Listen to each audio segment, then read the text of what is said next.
Amid a boring final game and continued Kaepernick debate, the league's image problem persists. IPS Shutterstock: the New England Patriots are Super Bowl champions after a 13-3 win over the Los Angeles Rams in what is widely being called the most boring Super Bowl of all time.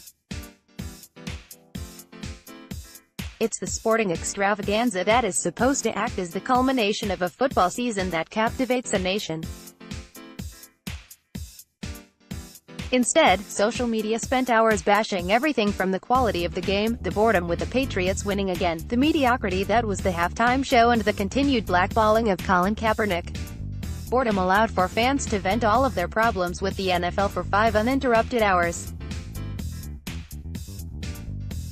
The optics were horrible, and the NFL has only its poor, sometimes vindictive, decisions to blame.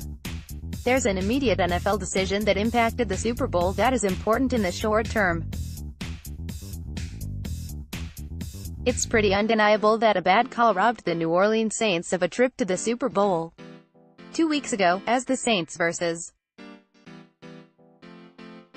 Rams NFC Championship was entering its final minutes of regulation. Referees missed a blatant pass interference call that would have put the New Orleans team in the big game. A Drew Brees vs. Tom Brady championship game between two of the greatest quarterbacks ever would have been big box office, and there's a safe bet the game would have been more entertaining. The NFL has tried to rectify many of its officiating controversies, but it may have been too little, too late, as they waited until 2017 to employ any referees full-time. By then, the league had seen so many primetime blown calls that the stench of bad calls are all over any mistake, big or small. But that missed pass interference is just the tip of the iceberg. The other, bigger issues with the Super Bowl stem from years of stubborn choices. As the Super Bowl was gearing up, celebrities and athletes, from Stephen Curry to Ava DuVernay, were wearing Nike-branded "I'm with Cap" jerseys. Meanwhile, artists across the country were painting murals of Kaepernick during and before the game. It doesn't help that one of the arguments made about the exiled star, even as recently as this weekend, is that he wouldn't be a valuable football asset for a team. As that argument is being made, the nation that watched a quarterback for the Rams, Jared Goff, who was incapable of scoring a touchdown on the biggest game of the year, was begging the question. You mean, Colin Kaepernick couldn't do that? This is especially true for casual fans, who only go by the optics of what they saw on their televisions for the Super Bowl. The Super Bowl halftime show is usually where the country can come together, regardless of team alliances, and enjoy the entertainment. This year was different. The NFL came under fire for its halftime selection of Maroon 5, a mostly white pop act with no ties to the booming city of Atlanta and its hip-hop connection.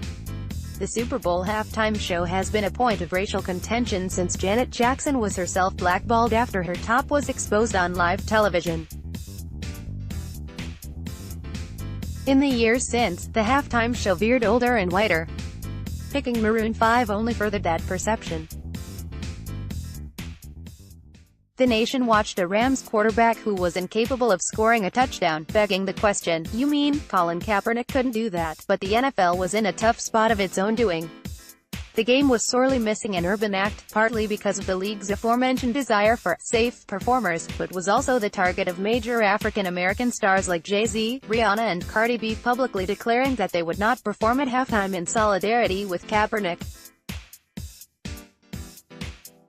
So the league was left with Maroon 5 and scrambling to find black artists to quell the anger of the decision, while trying to appeal to stars who still wanted anything to do with the league. The result? Travis Scott and Atlanta's own Big Boi. Even though they performed, the show still belonged to Maroon 5, who struggled through a set that was universally panned on social media. The Super Bowl was a perfect storm of all of the NFL's bad decisions coming home to roost. As an added bonus, the MVP, Julian Edelman, was suspended earlier in the year for performance-enhancing drugs. Result: the lowest-rated Super Bowl since 2009. The NFL has thrived for years despite a groundswell of anti-NFL sentiment and the league's misguided decisions and hubris. they'll still rake in money, and the Super Bowl will always exist as some sort of singular American event. But at some point, the league will have to reckon with the choices it's made that got us to this point, with an entire country of viewers, New England fans aside, probably spending hours expressing to disdain for the entire NFL product. No black head coaches have yet been hired in 2019 as the Super Bowl approaches. Related topics: entertainment, pop culture, sports.